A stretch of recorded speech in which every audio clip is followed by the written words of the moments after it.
Okay, so if you've seen the news on this, something really interesting was discovered over in Israel, in Megiddo, um, beneath a prison over in Israel back in the early 2000s. There was a mosaic found from an early Christian prayer house. And what makes the discovery so interesting is the fact that it is the earliest inscription that's ever been found where Christians are identifying Jesus as God.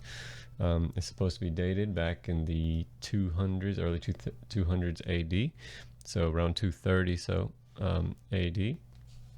And it's a Greek inscription on a mosaic, which is like small tiles that are arranged artistically. So we'll bring up the picture here. So you can see this is the display of the mosaic back or over in Washington, D.C. So you have the different patterns and things of the tiles laid out, and also a depiction of two fish, which is an early Christian image, which refers back to the feeding of the 5,000. And then you have several Greek inscriptions here that are talking about things that are dedicated, how the mosaic was dedicated. And then there was a table that was dedicated by a woman named Akeptus. And that is where the interesting or the most important part of the find is on that part of the mosaic. But you can see here the two fish. This is really neat looking. So basically, this is what it looked like when they found it and uncovered it over in Israel, the original site. And then they very, very carefully stabilized the image, dismantled it, and then they transported it over to the United States, where it is now. It was a really painstaking process, and they did transfer that over.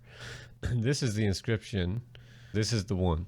So, prosiniken akeptus, and then it says Iphilotheos. Philo means love, and theos means God. So Iphilotheos means that she, because it's feminine, is a lover of God. And then it says tin trapesan, the table, and then theo.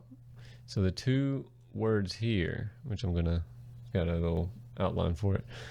Theo means God. So back in the earliest form of Christians, especially when they would write biblical manuscripts or anything, all the way from the very beginning, there's something called nomina sacra, where you only write the first and last letter of the word God or Jesus Christ or Holy Spirit, and then you'd put this line over the top of it. That's all the way in the earliest manuscripts you see this, and as well as mosaics.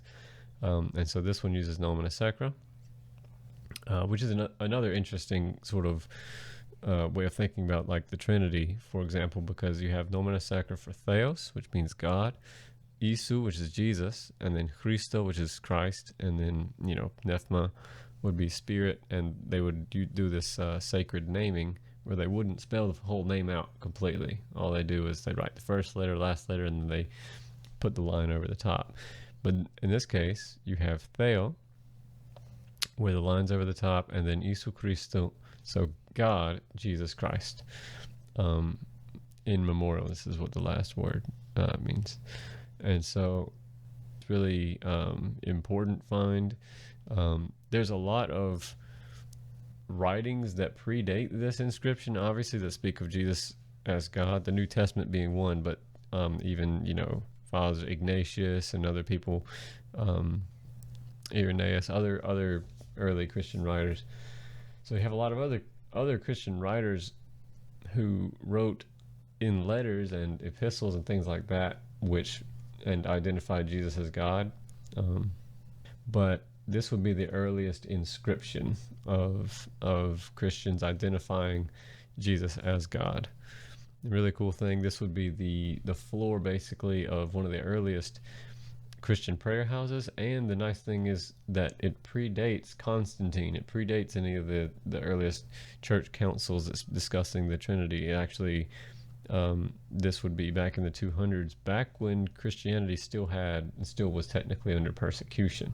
And so that's just a really cool find that they have over there in Israel.